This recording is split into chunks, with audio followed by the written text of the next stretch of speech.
सवाल यही debate live में कि क्या यूसीसी बहाना, मकसद देश के मुसलमानों को डराना। एक खास पैनल हमारे साथ जुड़ रहा है इस मुद्दे पर बात करने के लिए। हमारे साथ सुप्रीम कोर्ट के सीनियर एडवोकेट अश्विनी उपाध्याय जी, जो लगातार यूसीसी की वकालत अदालती मोर्चे पर, कानूनी मोर्चे पर करते आए, वो हमारे साथ स्टूडियो में मौजूद हैं। हमारे साथ स्टूडियो में फजील अहमद साहब, मुस्लिम स्कॉलर मौजूद हैं। साथ ही साथ एआईएमआईएम के प्रवक्ता दानिश कुरैशी साहब हमारे साथ जुड़ रहे हैं और पॉलिटिकल एनालिस्ट आरती टिक्कू भी हमारे साथ जुड़ रहे हैं।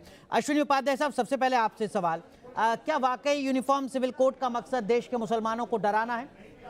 नहीं, देश के मुसलमानों को डराना नहीं है। यूनिफॉर्म सिविल कोड का मतलब हिंदू मुसलमान से भी नहीं है। यूनिफॉर्म सिविल कोड का मतलब कांग्रेस, बीजेपी, एमआईएम या किसी पॉलिटिकल पार्टी से नहीं है। यूनिफॉर्म सिविल कोड का सीधा सीधा मतलब संविधान से है। संविधान दो शब्दों से मिलकर बना है, सम धन विधान बराबर संविधान, यानी ऐसा विधान जो सबके लिए समान हो, उसको कहते हैं संविधान। दुर्भाग्यवश भारत में आज भी 75 साल के बाद भी बहुविधान चल रहा है। मुस्लिम का अलग विधान, ईसाई का अलग विधान, क्रिश्चियन का अलग विधान, हिंदू का अलग विधान। अब यूनिफॉर्म सिविल कोड आएगा तो सारे ये जो बहुविधान है खत्म होंगे, एक देश एक विधान होगा। फायदा सबसे बड़ी ये होगा कि जो कुरीतियां भारत में चल रही हैं वो खत्म होंगी। जो कुरीतियां भारत में पहले थी, सती प्रथा थी, छुआछूत था, उसके खिलाफ कानून बना। लेकिन जो कुरीतियां विदेश से आई, अरब से आई, मंगोल से आई या बाहर से आई, उन कुरीतियों के खिलाफ कानून नहीं बना। निकाह हलाला को बलात्कार घोषित नहीं किया, निकाह मिस्यार और इसके अलावा बहुत सारी और तलाक़े हसन, तलाक़े बाइन, तलाक़े किनाया, ऐसी बहुत सारी कुरीतियां थी। यूनिफॉर्म सिविल कोड का फायदा ये होगा, शादी विवाह की उम्र समान हो जाएगी, ग्राउंड्स ऑफ डिवोर्स कॉमन हो जाएगा, प्रोसीजर ऑफ डिवोर्स सबके लिए एक हो जाएगा, गुजारा भत्ता सबको मिलेगा, बच्चा गोद लेने का अधिकार सबको मिल जाएगा, बच्चे के भरण पोषण का अधिकार सबको मिल जाएगा, माता पिता की देखभाल का अधिकार सबको मिल जाएगा, विरासत का समान अधिकार होगा, वसीयत का समान अधिकार होगा, एक पति पत्नी का नियम सब पे लागू होगा। तो ये सबका अच्छा है, सबके लिए। दानिश कुरैशी, अगर सबके लिए अच्छा है, सब कुछ अच्छा है, तो अज़दुज़ यूनिवर्सिटी को क्यों ये कहना पड़ा कि यूसीसी के नाम पर देश की विविधता और बहुलता को छीनने की कोशिश की जा रही है? देखिए, जितना अच्छा अश्विनी जी बता रहे हैं ना, दरअसल अच्छे में मैं आपको बता दूं कि धर्म की बात की जाए तो तमाम लोगों के लिए अलग अलग धर्म और धार्मिक मान्यताएं और सोच हैं। मैं आपको एक बात बताऊं कि अश्विनी उपाध्याय अगर हिंदुइज्म को फॉलो करते होंगे तो उनके लिए उनके जो पात्र हैं, महिला का जो पात्र है, उनके साथ में जो उनकी पत्नी बनेगी, उनके साथ जी जन्म का साथ नहीं है, हमारे तो कॉन्ट्रैक्ट है।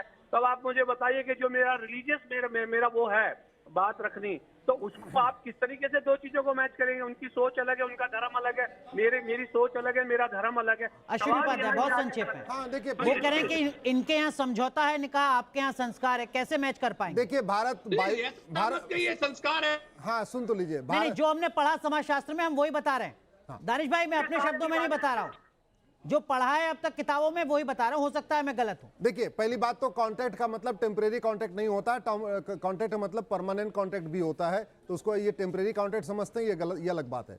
दूसरी बात ये है, ये भारत बाइबिल या कुरान से नहीं चलता, भारत संविधान से चलता है। और जो बार बार कहते हैं धार्मिक अधिकार और धार्मिक स्वतंत्रता, ये गलत बयानी है। धर्म की स्वतंत्रता है, अधर्म की नहीं। रीतियों की स्वतंत्रता है, कुरीतियों की नहीं। प्रथा की स्वतंत्रता है, कुप्रथा की नहीं। या हलाला, मुता, मिस्यार, तहर्रुस, तलाक़े हसन, तलाक़े बाइन, तलाक़े किनाया, इद्दत, ये कुरीतियां हैं। और वो भारत की कुरीति नहीं, विदेशी कुरीति है। जो भारत की कुरीति थी उसके खिलाफ कानून बन गया, ये विदेशी कुरीतियां हैं। और अंत में एक बार और, इसका समर्थन वही कर रहे हैं विदेशी कुरीतियों का जो बाहर से लोग आए। उदाहरण के एक लाइन में दानिश कुरैशी, इसका मतलब ये है कि जो लोग यूसीसी के खिलाफ हैं वो नहीं चाहते कि देश में महिलाओं को, मुस्लिम महिलाओं को बराबरी का हक मिले। देखिए, अब अगर मैं कहूंगा तो फिर अश्विनी जो है जो गुस्सा हो जाएंगे। मैं तो ये कह रहा हूं कि देश की सर्वोच्च पद पे व्यक्ति जो बैठे हैं उनकी महिलाओं को हक मिल रहा है। सवाल तो यही है। और महिलाओं की बात की जाए तो आपने देखा कि महिलाओं की स्थिति यह है कि देश के अंदर में आज भी जिस तरीके के वो एक तरीके के बूचड़ खाने खोल रखे हैं महिलाओं का, जिस तरीके का इन्होंने शोषण कर रखा है हर मेट्रो सिटी के अंदर में, क्या वो बराबर नहीं है? उससे आगे मैं आपको बताऊं, सवाल आगे यहाँ ये खड़ा है कि मेरे मजहब की इजाजत मुझे संविधान देता है। और आप समझिए कि हर आदमी के मजहब की इजाजत, संविधान के आर्टिकल 44 का जिक्र कर रहे हैं यहाँ पर, उसी संविधान के आर्टिकल 44 का जिक्र कर रहे हैं। अरे भैया, कोई भी संविधान का कोई भी आर्टिकल मेरे रिलीजियस राइट को वायलेट करेगा नहीं। वो तो इजाजत है संविधान की, वो संविधान की दुहाई देकर कुछ थोपने की बात करेंगे। लेकिन आरती टिक्कू, अश्विनी जी मैं आऊंगा आपके पास। आरती टिक्कू, ये तो नहीं हो सकता ना कि हिंदू लड़की की शादी होगी तो उसके लिए मिनिमम एज तय होगी 18 साल, हिंदुस्तान में ही संविधान वाले देश में लोकतंत्र में मुस्लिम लड़की की शादी होगी तो उसकी उम्र 18 साल तय नहीं होगी। एक ही देश में दो कानून तो नहीं हो सकते, खासकर आधी आबादी के लिए। आरती टिक्को। अनुराग, आपने बिल्कुल सही कहा कि एक ही देश में दो कानून नहीं हो सकते हैं, लेकिन उससे भी ज्यादा मुझे लगता है जो जरूरी बात है वो ये है कि इस देश का जो संविधान है या इस देश का जो प्रेजेंट है या आने वाला कल है वो साइंटिफिक अंडरस्टैंडिंग पे, साइंटिफिक अप्रोच पे डिपेंड करेगा। जो महिलाओं की मैच्योर होने की एज है बायोलॉजिकली और फिजिकली वो 18 साल की, उससे कम नहीं है, वो साइंटिफिकली प्रूवन है। दूसरी बात ये कि ये देश जो है ये प्रोग्रेसिव है, इसका संविधान जो है वो प्रोग्रेसिव है। तो ये जो हमारे जो भाई साहब यहाँ बैठे हैं इनके जो विचार है मुझे लगता है काफी रिग्रेसिव, पिछड़ी मैं कहूंगी आइडियोलॉजी है। अश्विनी जी, मैं आऊंगा आपके पास, फजील भाई आपके पास भी आऊंगा। दानिश कुरैशी, आप कुछ कहना चाह रहे हैं? जो बात आरती टिक्को कह रही है उसका एक लाइन में मतलब ये कि आप तालिबानी सोच के साथ यूसीसी का विरोध कर रहे हैं। देखिए, मैं अपने मजहब की जो इजाजत है उसको फॉलो करने की बात करता हूं, और रह गई बात के जो लोग कौन रोक रहा है नमाज पढ़ने से? कौन रोक रहा है हज जाने से? कौन रोक भी नहीं पाएगा, कोई रोक भी नहीं पाएगा नमाज पढ़ने से। नहीं, चीन में रोका जा रहा है, चीन में रोका जा रहा है सर, पाकिस्तान में अहमदियाओं को रोका जा रहा है, ऐसा मत कहिए आप। मैं तो उदाहरण दे रहा हूँ, ये हिंदुस्तान की खूबसूरती है कि यहाँ नहीं रोक रहा कोई। चीन भारत का भाग, मैं वही कह रहा हूँ, यही हिंदुस्तान की खूबसूरती है। और सुनिए, मैं यही बता रहा हूँ कि देश का संविधान जो है हमने अडॉप्ट किया है। अरे मतलब संविधान कुरीतियों की इजाजत नहीं देता भाई। उसके सामने सुन लीजिए, संविधान जो है वो तमाम नागरिकों को सुरक्षा सुनिश्चित की गई है। सर, यही तो संविधान की खूबसूरती है ना। दो पड़ोसी मुल्क, चीन में उइगर मुसलमानों की हालत, पाकिस्तान में अहमदियाओं की हालत, यही लोकतंत्र की खूबसूरती है। लेकिन इसी लोकतंत्र की ताकत मैं आप ये कह रहे हैं कि हमारे लिए संविधान पहले नहीं, हमारे लिए शरीयत है। अश्विनी उपाध्याय 20 सेकंड, आप कुछ कहना चाहते हैं? पहली बात तो ये अरे सुन तो लीजिए, दानिश भाई सुन लीजिए। आपको नमाज पढ़ने में कोई दिक्कत नहीं है, आपको अजान देने में कोई दिक्कत नहीं है, आपको अपनी पसंद का कपड़ा पहनिए, अपनी पसंद का भोजन करिए, अपना कस्टम फॉलो करिए अपना, लेकिन ये संविधान अरब का नहीं है, ये संविधान भारत का है। भारत में नारी तू नारायणी होती है, भारत में महिलाओं को सम्मान करना पड़ता है। और ये विरोध करने वाले वही है जो वास्तव में जिनकी जड़ें भारत में नहीं है। एक मदीना से आया मदनी परिवार वही यूसीसी का विरोध कर रहा है, एक बुखारा से आया बुखारी परिवार वो यूसीसी का विरोध कर रहा है, एक अफगानिस्तान से आया ओवैसी परिवार यूसीसी का विरोध कर रहा है। जो भारत के लोग हैं जो कन्वर्ट हुए पिछले 400-500 साल में, वो सब खुश हैं, वो चाहते हैं बेटियों को एक बराबर अधिकार मिले। दोनों को रोक रहा हूं। फजील अहमद, माफ कीजिए दानिश भाई, आपको भी रोक रहा हूं। फजील अहमद, एसटी हसन समाजवादी पार्टी के सांसद हैं, उनका बयान आया कि अगर यूसीसी कुरान की हिदायतों के खिलाफ है तो हम इसका पालन नहीं करेंगे। क्या इस देश में संविधान का राज होगा या शरीयत का राज होगा? फजील अहमद। देखिए, राज हमेशा संविधान का है और आगे भी रहेगा, अभी भी संविधान का राज है। हमारे लोग के बहस में 3-4 बातें आ गई। एक तो ये बात है कि यूसीसी, ये यूसीसी नहीं है, यूनिफॉर्म सिविल कोड है ना। जनजाति को तो आपने बाहर कर दिया, उत्तराखंड में जनजाति इसमें नहीं है, तो यूसीसी तो हुआ नहीं। ये तो सिर्फ मुसलमान और ईसाई के लिए है, सिख के लिए, 3 कम्युनिटी के लिए। तो जनजाति को आपने बाहर कर दिया। नंबर एक मिनट रुकिए, नहीं सुन लिए सर, सुनिए ना, आप बड़े वकील हैं, बोले। अब दूसरी बात, हम 4 बात कर लें उसके बाद आप करिएगा। दूसरी बात, बहुविवाह की बात आप कर रहे हैं। लिविंग रिलेशन को आपने अलाउ कर दिया। अगर एक पत्नी है तो दूसरी पत्नी के साथ भी लिविंग रिलेशन तो रह सकता है ना, तो बहुविवाह भी हो गया। कहाँ रोका आपने? ये देखिए, कुरीति सब में है, कोई आप उसके लिए लॉ एंड ऑर्डर की बात है, आप कानून को मजबूत कीजिए।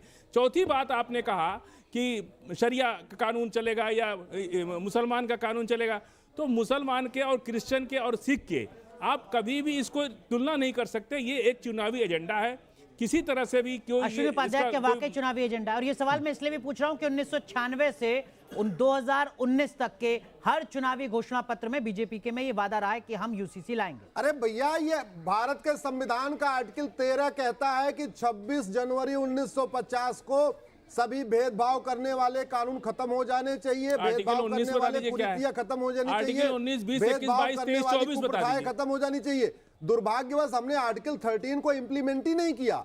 हमने आर्टिकल बाकी आर्टिकल 19, 20, 21, 22, 23 और 24। अरे कह तो रहा हूं, कोई भी संविधान का कोई भी आर्टिकल हलाला करने का अधिकार नहीं देता, नियोग करने का मुता देता करने का अधिकार। नहीं, किसी नियोग का नहीं। करने का देता है। न नियोग का देता है, न मुता का देता है, तो न आपने मिस्यार का कभी- देता है, कभी- न नहीं, तारुफ आपने का देता कभी है, कोई न किया? तलाके बिद्दत का देता है, न आप तलाके नियोग- हसन का देता है, नियोग न जो है, तलाके हसन का नियोग देता है, के लिए न आपने कोई तलाके कानून बाइन का बनाया? देता है, न नियोग तलाके हो रहा है किरायन ना? का देता है, नियोग न हो रहा है। और चार शादी का अधिकार देता इसी है। उत्तराखंड ये में संविधान भारत का है, अनुराग जी, इसी भारत की उत्तराखंड में संस्कृतियों के 5 अनुरूप ही आदमी काम एक करने औरत का से शादी अधिकार कर देता है। सकता है। भारत इसी का उत्तराखंड के संविधान अंदर केवल और 5 केवल आदमी एक औरत से शादी कर भारत सकता की है। संस्कृति एक ही को परिवार रक्षा के करता है। 5 माफ आदमी कीजिए, दानिश एक कुरैशी, औरत से शादी कर दानिश सकता है। कुरैशी, एक और अनुराग ठीक जी, है, बस एक कंप्लीट सेकंड, कीजिए, बस एक कंप्लीट सेकंड। कीजिए। एक नारी के सम्मान की बात हो रही है, इस देश के अंदर नारी के लेकिन आप सम्मान की बात हो रही है। गलत बोल एक रहे बहन हैं। बैठी हमारी नारी का सम्मान ये बोल रही है। कानून फूलन देवी के साथ क्या हुआ था? जायज अरे सर, अब नहीं, इतिहास में फूलन कहाँ देवी जा के रहे साथ हैं? कहाँ किसने इतिहास में जा मुसलमान रहे हैं? ने नहीं किया नहीं, था? कोई आप रिलेवेंस किस नहीं है सर नारी- आपस में। अरे, आप कहाँ Dalit uniform OBC, civil SC, code, ST की कहाँ नारी- जाति की आप समस्या, कैसे- कहाँ लॉ एंड ऑर्डर की समस्या, आप कहाँ दलित- पूरब की बात हो रही है, आप फूलन पश्चिम का राग देवी- अदा कर नहीं नहीं फूलन नहीं, देवी फजील देश के अंदर प्लीज। है। दानिश सवाल कुरैशी, लॉ एंड ऑर्डर का होता है। दानिश कुरैशी, जो मेरी जानकारी आप दुरुस्त कीजिएगा,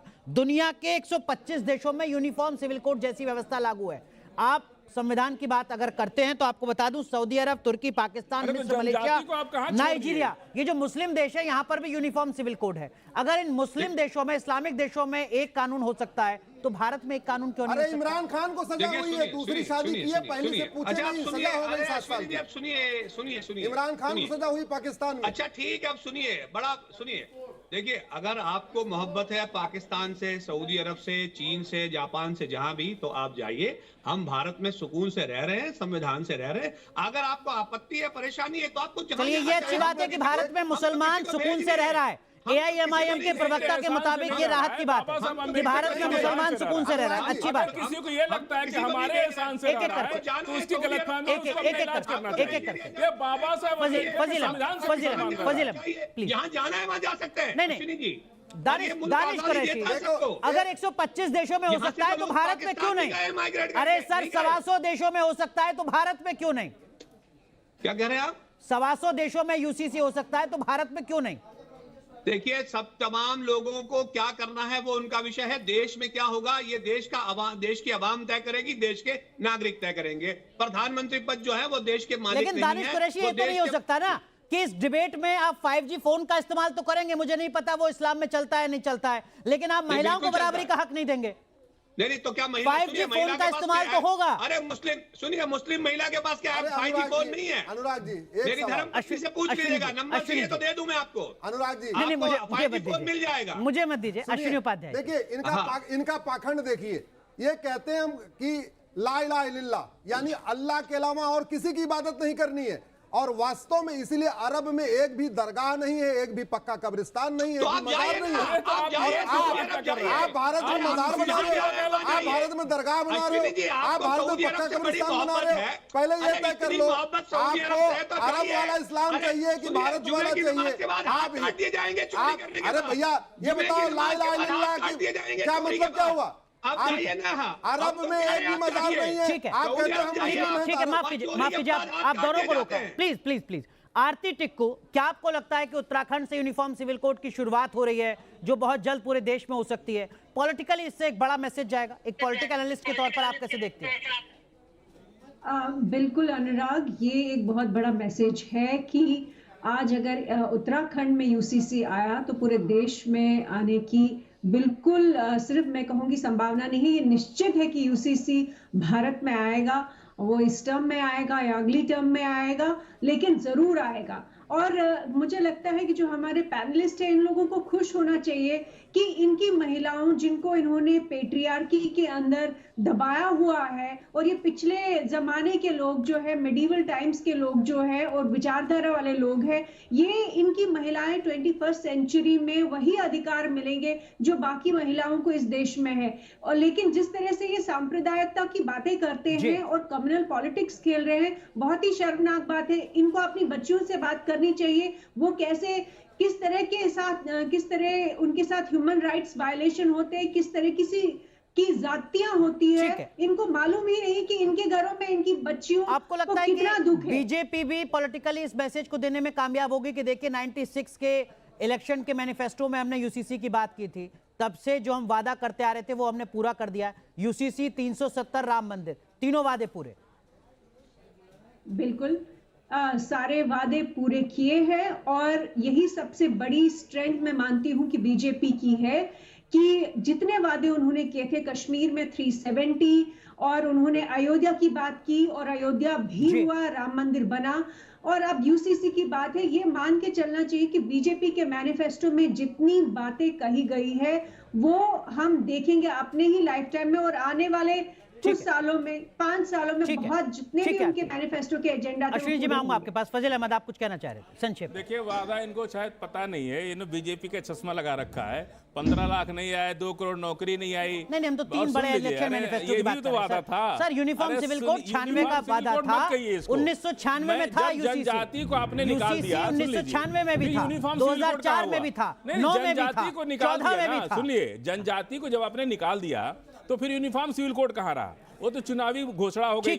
और दूसरी बात, जब प्रधानमंत्री ने कहा था कि हवाई चप्पल वाले हवाई जहाज में जाएंगे और अब तो हवाई चप्पल वाले ट्रेन के स्लीपर में नहीं जा पा रहे। अश्विनी हवाई चप्पल वाले ट्रेन के स्लीपर में नहीं जा पा रहे। अलग मुसलमान अंदर डराने की कोशिश है क्या? जो सवाल फजील अहमद का है। कुछ चंद लोग हैं जो टीवी पे आते हैं, ये उसका विरोध कर रहे हैं। वास्तव में कोई विरोध नहीं कर रहा है। मैं आपको बता रहा हूं, देखिए एक कानून बनाइए जिसमें जनजाति भी रहे, हिंदू भी रहे, मुसलमान भी रहे, सिख भी रहे, ईसाई भी रहे। मुस्लिम समाज, दूसरी बात यूसीसी का सबसे ज्यादा मुस्लिम बहनों को होने वाला है, उसके बाद हमारी पारसी बहनों को होने वाला, उसके बाद क्रिश्चियन बहनों को होने वाला, देश की सभी बेटियों को, देश की सभी बेटियों को, देश की सभी बेटियों को उत्तराखंड से शुरुआत हो चुकी है, डिटेल सामने आ चुकी है। आने वाले वक्त में इसका राजनीतिक असर कितना होगा ये देखना होगा।